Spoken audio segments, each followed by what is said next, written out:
Dans cette vidéo, nous allons montrer quelque chose de façon très pratique. Il s'agit du montage d'un système photovoltaïque de pompage à partir de puits. Mais les éléments que nous allons montrer, la succession des activités, ça va être exactement pareil si on doit monter une pompe solaire photovoltaïque sur un forage. Alors, nous avons là un exemple de puits. Donc, vous voyez d'abord ici, donc on a fait une margelle qui fait 1 mètre. Ici, actuellement, on peut voir l'eau à l'intérieur. C'est quoi? On va donner 8 mètres. La nappe se trouve actuellement à 8 mètres. Bon, donc, d'ordinaire, les utilisateurs vont utiliser une puisette de ce genre pour enlever l'eau. Alors, c'est très fastidieux, bien sûr. Ça, c'est pour l'eau, pour les besoins ménagers. Mais lorsqu'il s'agit de prélever de l'eau régulièrement pour faire, par exemple, de l'irrigation, ça devient rapidement pénible. On peut donc monter sur ce puits un système photovoltaïque. Une des premières choses à faire, c'est de fabriquer le couvercle qui va avec ce puits. Alors, nous en avons fait un ici. Vous voyez comment il est confectionné. Le trou, il est fait sur ces deux diagonales, avec au milieu donc un diamètre de 110 mm pour pouvoir faire passer le tuyau qui va refouler à partir de la pompe immergée. Mais sur le couvercle lui-même, vous voyez qu'on a fait un trou un peu plus petit parce qu'en réalité le tuyau qu'on va utiliser, c'est un tuyau de 32 mm en 32 mm de polyéthylène. Là le diamètre c'est 50 mm parce que le tuyau va passer, mais aussi le fil, le câble électrique qui va alimenter en électricité la pompe. Bon, il faut veiller à ce que on fasse une surface assez arrondie ici. Là, on a mis du fer à béton arrondi pour que les frottements divers du tuyau et du fil n'aboutissent à la destruction du fil. Il faut prévoir aussi de cadenasser, bien sûr, pour que quelqu'un ne puisse pas facilement venir enlever votre dispositif. Maintenant, si vous regardez l'intérieur, donc là, la pompe sera en bas, dans le puits, et puis on va attacher sur ces bras le support fil, corde, ce qui est différent du fil électrique. On attache la corde qui va tenir suspendue entre deux os la pompe. Quand on regarde la face interne, qu'est-ce qu'on voit? Donc, on voit cette structure, toujours là, bien comment c'est fait. Voilà, et donc ces pattes, on va les placer justement, on va les encastrer sur les bords du grand cassant, donc en mettant du fil. Donc le couvercle, on pourra plus facilement l'enlever. Nous allons distinguer ici 3 composants clés. On ne va pas aller jusqu'à la 4e composante. C'est d'abord tout ce qui est dispositif relatif à la ressource en eau, en particulier, nous voyons là le couvercle du support de la pompe qui va être placé au bord du puits. Ensuite, nous avons là les composants relatifs à la mobilisation, à la mise en mouvement de l'eau, en l'occurrence donc la pompe immergée solaire elle-même, que vous voyez là, et puis le tuyau de refoulement, qui est un tuyau en polyéthylène ici de 32 mm. Et là, nous avons le 3e composant, qui est bien sûr très important, c'est le moyen de mobilisation de l'énergie. Donc tout ce qui va générer l'électricité capable de faire tourner notre pompe et donc de mettre en mouvement l'eau pour les usages que l'on envisage. Là, vous voyez 2 panneaux solaires. Nous avons choisi des panneaux solaires de 250 watts. Nous avons choisi deux batteries que vous voyez qui sont des batteries scellées, mais le batterie en gel c'est mieux. Mais ça, c'est des batteries scellées. 2 batteries donc, vous voyez, qui sont de 120 ampères, 120 ampères. Et ensuite, vous avez le câble électrique qui va servir à relier d'abord les panneaux solaires et le dispositif contrôleur de charge, qui est là, et ensuite qui va partir, câble électrique qui va partir donc des batteries vers la pompe dans le puits. Alors, C'est l'occasion de parler bien sûr de ces dispositifs intermédiaires qui sont très importants, en particulier le contrôleur de charge. Sur le marché, il en existe plusieurs sortes. Nous avons choisi MPPT. Donc rappelez-vous, le PPT là, c'est comme PowerPoint. Donc, ça veut dire Maximum PowerPoint Tracking. Alors, ce dispositif est plus performant que le MPW qui existe sur le marché, mais c'est un peu plus cher aussi. Ce dispositif MPPT est capable donc de tirer toujours le maximum de courant, quelles que soient les conditions d'exposition du panneau solaire. En tout cas, dans la condition réelle du panneau solaire, ça va toujours extraire le maximum de puissance pour charger les batteries. Et ça va, selon le niveau de charge de la batterie, ça va réguler le courant pour que les batteries ne soient pas excessivement chargées ou excessivement déchargées. Donc, quand je dis multiples conditions du panneau solaire, ça peut être l'échauffement des cellules des panneaux. Vous savez que ça réduit le rendement.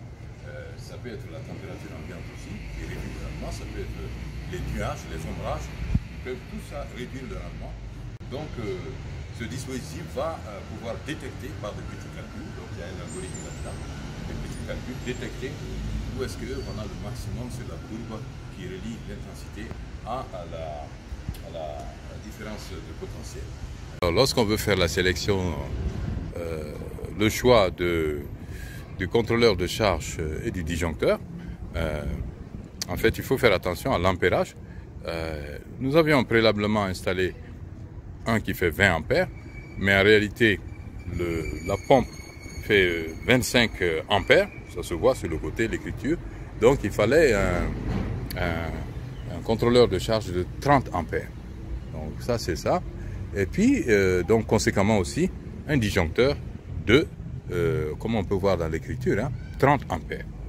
Donc si vous ne faites pas ça, lorsque vous allez mettre en place, et qu'est-ce qui va se passer? Et puisque la pompe à 25 ampères va essayer de soutirer du contrôleur une puissance, enfin une intensité de 25 ampères, alors que ça c'est calibré pour 20 ampères, et vous allez voir en ce moment l'ampoule, le symbole de l'ampoule qui est ici, qui va se mettre à clignoter. Et le contrôleur va refuser d'envoyer du courant à votre pompe qui ne marchera pas. Donc ça c'est un détail important qu'il faudrait garder à l'esprit. Il faut regarder toujours la puissance de la pompe et son ampérage. Ça ne suffit pas de regarder le voltage. Donc tous les éléments qu'on va installer en ce moment, qui sont caractérisés par leur voltage et leur ampérage, il faut que ce soit compatible. Voilà. Bon, ça c'est ce qu'on appelle finalement les tubes, les gaines, pour placer les fils. Vous avez vu qu'on a creusé une tranchée ici. Bon, c'est bien les fils électriques de les protéger en les plaçant bien sûr dans ce genre de gaines. Maintenant, on peut regarder quel genre de pompe nous avons. Bon, voici parmi d'autres, voici disons le carton de la pompe submergée que nous avons prise. Et on peut la voir ici. Bon, on trouve là-dedans comme seul document cette feuille, qui présente comme une pompe immergée et qui montre aussi que en fait elle peut être reliée sans autre dispositif particulier. La pompe peut être directement reliée au panneau solaire. Dans cette pompe, vous la voyez ici, on a ces caractéristiques. Elle est livrée celle-là avec une vingtaine de mètres de câbles électriques. Et si on regarde bien, on peut lire, disons, les principales caractéristiques qui sont là. Bon, ce modèle-là, donc c'est suivant. Mais je vous ai dit, on ne veut pas faire de publicité. Ça, c'est un modèle qui coûte relativement moins cher. Bon, nous l'avons eu sur un marché local autour de 110 000 francs CFA. Le modèle qu'on a pris, c'est avec un voltage de 24 volts.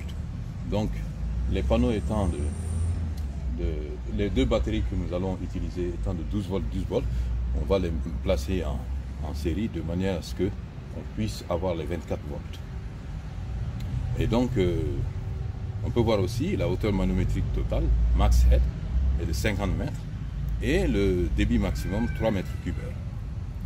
Bon, le courant 25 ampères, la puissance 600 watts. Courant 25 ampères. Bon, donc ça c'est suffisant pour nos besoins Normalement, on doit calculer les besoins. Hein. Si on fait de l'irrigation, il faut savoir si 2 ou 3 mètres cubes heure. Bon, on sait que dans les calculs d'irrigation, 3 mètres cubes heure, ça va correspondre selon les dispositifs de distribution d'eau que vous utilisez, c'est-à-dire entre les dispositifs d'irrigation de surface avec les rigoles, ou bien micro-asperceurs, ou bien encore dispositifs d'irrigation localisés, comme les cracheurs, les goutteurs, etc. On sait que le débit d'équipement exprimé en litres par seconde par hectare, si vous avez quelque chose comme 3 mètres cubes heure, avec la micro-aspersion, vous pouvez faire 1,1 à 1,5 hectares d'arrosage. Bon, on ne va pas rentrer trop dans tous ces détails. En tout cas, voici la pompe. Et il faut faire attention à ne pas perdre ce dispositif qui se met, donc ce manchon qui se met, ça c'est livré avec.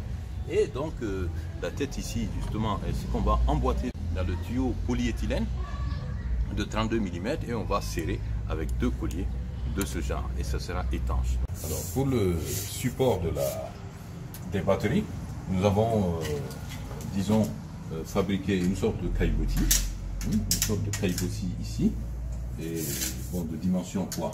La profondeur ici fait à peu près 75 cm, 75-76, tandis que la largeur fait dans les 70 cm aussi, pour une hauteur de on a dit 35 cm. 35 cm. Donc on va poser, c'est important de faire ça, on va poser les batteries. Vous voyez, il y a des espaces entre les pièces de bois.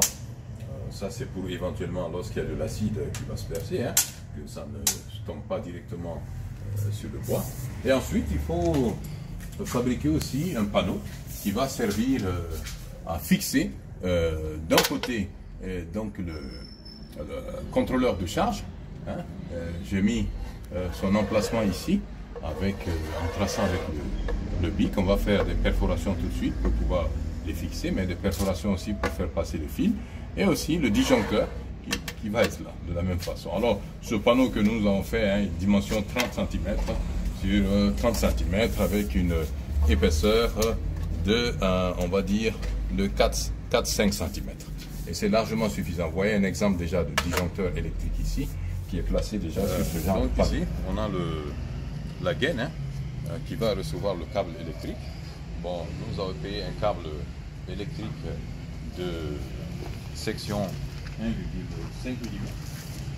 C'est suffisant pour nos besoins en termes d'intensité pour que ça ne chauffe pas. Sinon, ils ont le câble aussi sur le marché, hein, de 2,5 mm. 2,5 mm d'épaisseur de cuivre.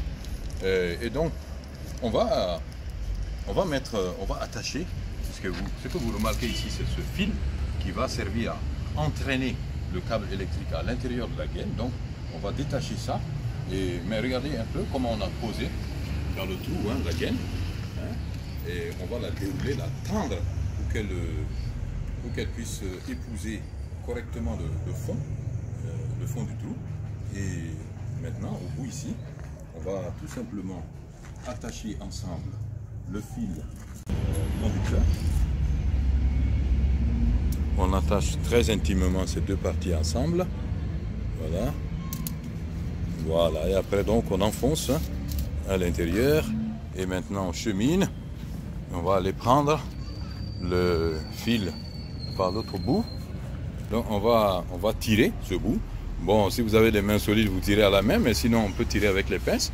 Et pendant que l'autre extrémité, eh ben, quelqu'un va dérouler le fil et aider à le faire pénétrer à l'intérieur de la gaine. Bon, c'est ce que je vais faire moi-même. Voilà. Voilà. Donc, tandis que l'autre opérateur va tirer. Il va tirer. Je vais dérouler. Il va tirer. Je vais dérouler. Donc, on voit ça pénètre. Ça va pénétrer, pénétrer, pénétrer. Voilà, jusqu'à ce qu'on arrive au bout de ce processus. On arrive au panneau. Je vais faire les orifices, en commençant par là où je place le disjoncteur. Je vais faire un trou par lequel le câble du disjoncteur va sortir, un trou par lequel le câble du disjoncteur va rentrer. Et donc pour ça, je vais utiliser une perforeuse à batterie. Hein. C'est mieux. On fait l'amorce du trou avec un marteau. Voilà. Bon, comme c'est du bois léger, si vous frappez fort, ça va faire le trou jusqu'au fond. Et donc, votre vis aura du mal à s'encastrer à l'intérieur après. Donc, on va fixer maintenant le contrôleur de charge. On va commencer à placer les fils. Hein, on va le fil rouge va sur le trou marqué plus. Hein, et on voit le petit dessin. On voit le petit dessin là du panneau solaire qui est là. Et donc, on met là-dedans et on visse, on attache bien. Donc voilà, je viens de mettre le fil rouge. Quand on tire, on voit bien que ça ne détache pas. Là, je mets le fil bleu sur le moins. Le fil bleu sur le moins, même chose. Mais il faut desserrer à fond la vis là. En ce moment, il y a une petite grille qui descend, qui laisse une ouverture. Et lorsque vous vous mettez à serrer, l'ouverture, le cadre d'ouverture vient coincer le fil à l'intérieur. Donc, je fais exprès de mettre cet attache-fil sur le côté parce que si vous le mettez directement là, lorsqu'on va tirer sur le fil, vous voyez, si vous tirez sur le fil, ça va tirer directement ici, ça peut se déboîter facilement. Donc, je le déporte sur le côté et là, je place celui-là. Hein, sur le bois. Une fois que j'ai placé celui-là sur le bois, je vais continuer mon effort pour alléger les tractions sur le fil qui rentre directement dans mon contrôleur. En plaçant celui-là ici. Donc ça, je vais placer là. Et là, j'enfonce. Ici, nous avons fixé déjà l'arrivée du câble venant du panneau solaire. On voit le plus, le moins. Le panneau est dessiné sur, disons, le contrôleur de charge. Et là, c'est le fil qui va vers la batterie. Il y a aussi plus, moins. La batterie aussi est dessinée. Il y a une petite ampoule qui est dessinée là et on voit plus et moins. Donc c'est le fil que je vais mettre maintenant. Quand on dit consommation, ça peut être donc une pompe, ça peut être une ampoule, ça peut être n'importe quel moteur qui peut faire de la consommation électrique. Donc là, tout simplement, je desserre à fond la vis qui est là, je desserre à fond et je mets le plus avec le fil rouge et le moins avec le fil bleu. Une fois que j'ai mis, je serre très bien. La même chose, je vais visser, voilà, je vais visser jusqu'à fond pour bloquer. Voilà, donc le câble qui sort de là, tout à l'heure je vais le fixer dans les attaches-fils. Je fais monter, faire sortir ici. Et là donc je vais placer justement l'interrupteur. J'ai mis le fil en bas là qui va vers la pompe qui sera disjoncté ici. Et le fil qui vient maintenant du contrôleur de charge, il sera mis ici, le bleu vers le bleu. Il faut faire attention de ne pas inverser les fils, mais aussi de mettre au bon endroit. Ça se met par le dos là. Vous voyez, ça c'est la face. Parfois on a tendance à mettre ici, mais ça se met par le dos. Par le dos. Donc si vous regardez bien, on va aller coincer ça en bas. Coince en bas. Et on visse. Coince en bas et on visse. Coince en bas et on visse. Voilà. Ici on coince en bas, on visse, ça attrape bien. Et là aussi, le fil rouge qui va donc vers le bouton blanc. Donc je vais rassembler un petit peu les fils éparpillés. Et je mets en bas ici. En bas. Je mets en bas. On peut voir le bout du fil jusqu'ici. Et là, je me mets un vis. Vis jusqu'à ce que ça coince. Voilà. Une fois que ça a coincé, si vous tirez, ça ne s'enlève plus. Maintenant, il reste à fixer ça sur son support ici. C'est ce qu'on va faire maintenant. Voilà, donc je mets la vis et je visse. Pour percer le bois. Il faut appuyer un peu. Donc il y a un trou au milieu ici. Je vais faire entrer là-bas. Je tiens horizontalement et je mets la tête du tournevis dedans et je visse.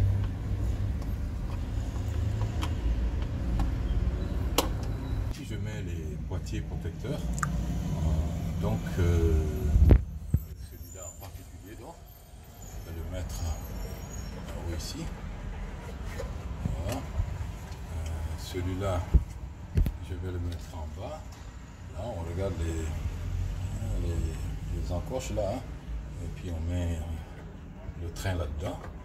Voilà. Et une fois que ça c'est fait, je vais faire quitter les vis la position ouverte pour passer. Oh, ça peut se faire même avec les ongles, hein, pour passer en position fermée. Voilà. Et comme ça là c'est bloqué. Donc je passe à F. Tourne. Je mets toutes les pointes de flèche. Les deux batteries, chacune faisant 12 volts, je vais les mettre en série pour faire une batterie unique qui délivre donc 2 x 12, c'est-à-dire 24 volts. Donc pour ça, il faut que je relie, tel que c'est posé là maintenant, il faut que je relie le plus et le moins des batteries. En semant le fil qui vient du contrôleur de charge, je vais mettre son plus sur le plus de la double batterie donc, et son moins sur le moins de la double batterie. Alors pour ça, moi j'utilise plutôt des coches de voiture. Certains vont utiliser des pinces, mais je trouve que les coches sont plus stables. Une fois qu'on a serré les fils, bon, ça peut rester longtemps comme ça, quoi. Et puis je vais faire passer le bout de fil là par le trou qui est là, et je fais passer en bas ici, hein, je vais encercler, je peux desserrer encore, faire encercler, faire passer ça carrément en bas ici, hein, et maintenant essayer de tourner ça un peu, que ça coince, et une fois que j'ai fait ça, je vais resserrer. Maintenant, pour faire descendre, la plaque est coincée. Là, on est sûr que l'élément sera en place pour longtemps. J'ai préféré mélanger les deux, emmêler les deux fils positifs et négatifs, puisqu'il s'agit seulement de connecter par un fil le pôle plus et le pôle moins de chacune des batteries. Alors après, je vais prendre donc les coches ici, et puis je vais desserrer. Le fil préparé, il est là, bien solidement préparé sur chaque bout. Donc je vais choisir le pôle moins d'une des batteries. Pour faire attention, il faut que les vis là regardent vers le ciel. Sinon vous allez mettre à l'envers, vous allez avoir du mal à les enfoncer, les coches. Et donc oui, il faut que les deux vis regardent vers le ciel, la tête. Voilà. Une fois qu'on a fait ça, on tape légèrement seulement, on fait descendre et on serre. Voilà, je tape légèrement. Voilà. Et une fois que ça c'est fait, je peux serrer maintenant pour que ça tienne en place. Donc là, on peut dire que j'ai transformé mes deux batteries en une seule batterie. Deux batteries, chacune faisant individuellement 12 volts. J'ai transformé en une seule batterie de 24 volts. Maintenant, le contrôleur de charge, lui, il va descendre comme ça. Et on va mettre la borne plus. C'est le fil qui descend bien de la position batterie. Je vais mettre la borne plus sur le rouge ici et la borne moins ici. Et là, il faut que je dénuque les bords. Donc là, je viens de l'attacher sur la borne plus. C'est la borne plus. Le rouge était sur le plus. J'ai attaché sur la borne plus. Je mets le rouge ici. C'est toujours visible d'ailleurs. La batterie, c'est plus ici, attaché. Et donc ça, c'est le câble qui descend sur borne plus du contrôleur. Et l'autre, on a attaché sur la dernière coche. Je vais mettre sur la borne moins de ma double batterie. Borne moins. Oups. Vous voyez que déjà ça fait des étincelles. Oui. Que la batterie a du courant. Et on voit déjà le contrôleur s'est allumé. Parce que les batteries ont un peu de courant. Bon, en mettant ça, il faut faire attention, le sens de rotation, pour réduire les risques que les bornes se touchent. Hein. Donc ça, par exemple, je devrais le tourner un tout petit peu comme ça, et celui-là un tout petit peu comme ça. Voilà, après je serre. Ça, je serre maintenant. Voici donc les deux panneaux solaires que nous avons. Hein. C'est des panneaux de 250, comme on l'a montré hein, dans l'introduction, 250 watts crête chacun. Bon, on les a placés côte à côte comme ça sur ce support. Il faut bien comprendre aussi que le support doit être placé avec son axe orienté est-ouest. On est dans l'hémisphère nord ici. Et puis on regarde sa boussole. Et on regarde la latitude. Ici, on est à la latitude de 12 degrés. 12 degrés, latitude nord. Et le panneau doit être posé incliné d'un angle de 12 degrés, la latitude de Liodon, et sa face légèrement soulevée donc vers le sud. Ici, c'est le côté sud.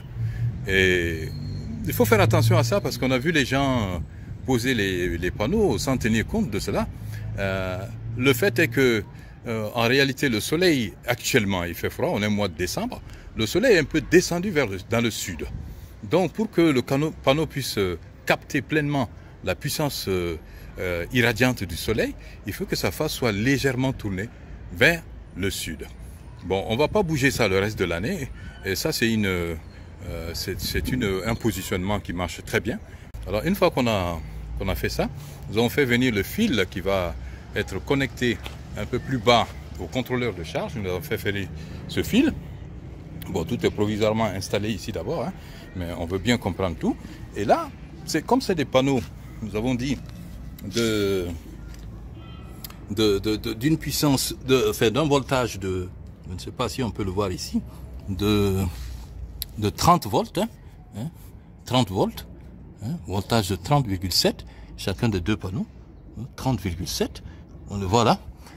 Et que les batteries là-bas, la double batterie fait 24 volts, on ne va pas mettre les panneaux en série, sinon le voltage va s'ajouter et ça va faire 60 volts.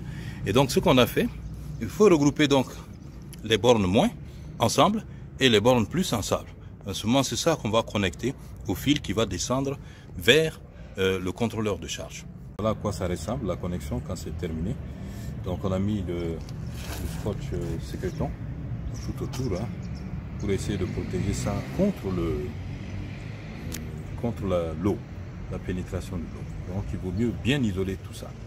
Et ça, on peut placer ça maintenant. On peut même fixer en bas après, ici, pour que ça ne traîne pas au sol.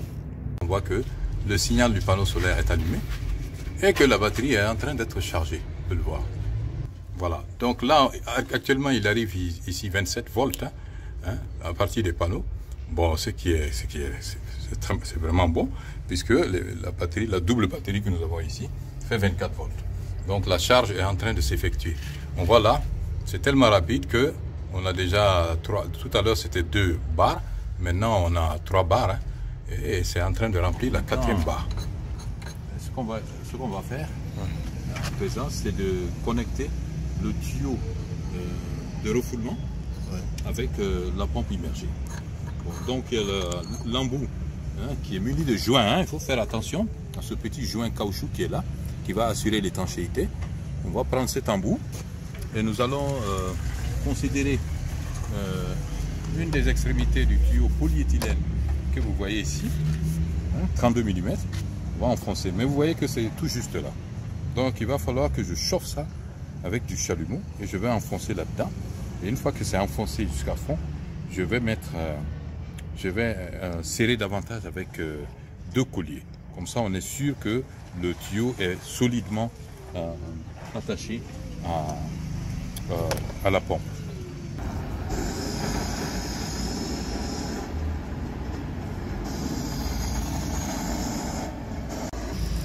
Voilà, donc on a bien chauffé. Et là, vous voyez que le tuyau a été un peu agrandi. Je le maintiens, j'essaie de... Mais pour plus de sécurité, c'est bon quand même de mettre un collier et bien visser pour que ça enserre davantage. Voilà. À présent, nous faisons sortir par l'orifice le câble électrique et le tuyau de refoulement, le tube de refoulement PVC que nous venons juste de fixer, puisque les deux doivent sortir pour être connectés, n'est-ce pas? Il ne faut pas que ce soit emmêlé. On peut éventuellement mettre, pour que le fil ne pende pas, on peut mettre du sécréton, donc du scotch tout autour. Voilà. Et maintenant, on va passer à la corde. Alors, on va sortir la corde aussi en attendant, par le même orifice. Mais en réalité, les cordes là, ça sert à suspendre la pompe. Et donc les extrémités supérieures, les cordes vont s'attacher après sur ces deux bras. Tandis que l'extrémité inférieure, on les attache comme ça sur la pompe, pour que la pompe reste suspendue. Voilà, donc on attache bien de chaque côté.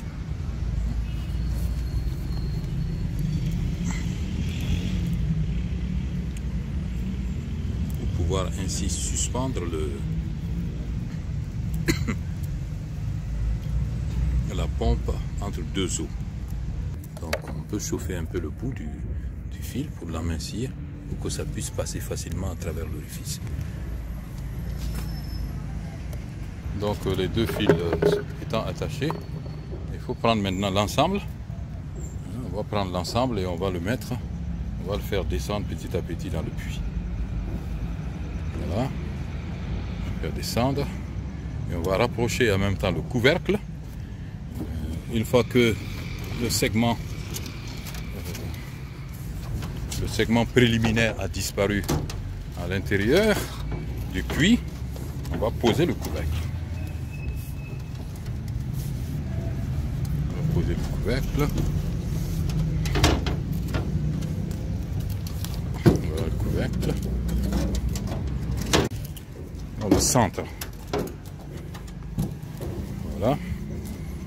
Il faut pousser pour bien centrer. On centre, il faut que ce soit bien au centre.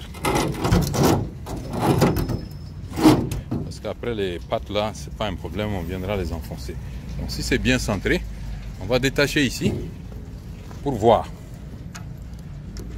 Parce qu'au fur et à mesure qu'on fait descendre, il faut qu'on puisse voir.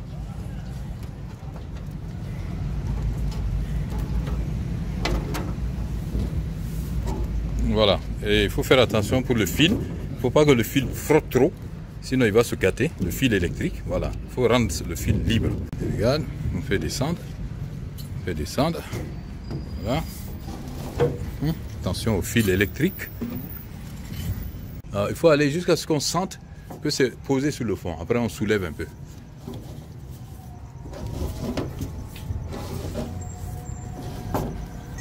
Voilà. Bon, en faisant rentrer, à un moment donné, on sent que le fil se déploie librement. Donc si on retourne, on tire le fil, on voit que à un moment donné, il est tendu. Ça veut dire que ça s'était reposé, la pompe s'était reposée sur le fond boueux, et maintenant le fil a commencé à le soulever un peu. On tend le fil, et en ce moment on l'attache sur les deux bras, comme j'ai dit. Mais si on veut aussi, on peut attacher sur l'anneau central ici. Et là, on est bon. Il suffit maintenant tout simplement d'encastrer dans la margelle la plateforme qui sert de couvercle, et là de faire quelques petits aménagements pour pouvoir transformer ça en robinet. Mais c'est quasiment fini ça. Je vais aller actionner le disjoncteur et puis démontrer qu'on peut recevoir de l'eau ici. Donc je vais appuyer le bouton de mise en marche de la pompe et je vais aller voir la pompe. Voilà, donc une fois le disjoncteur actionné, voilà comment l'eau sort, n'est-ce pas, de la pompe.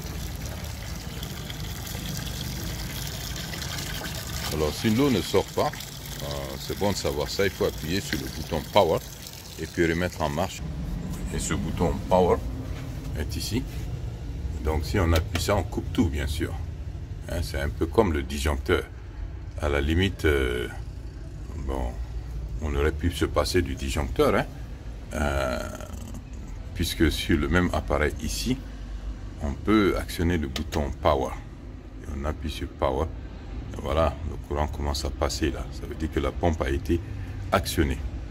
Donc ça, si on estime que c'est pas nécessaire, on peut ne pas le mettre.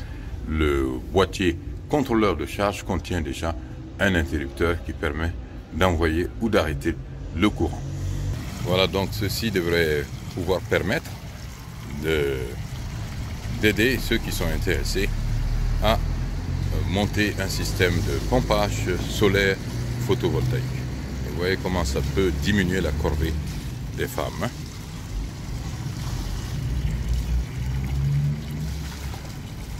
Voilà.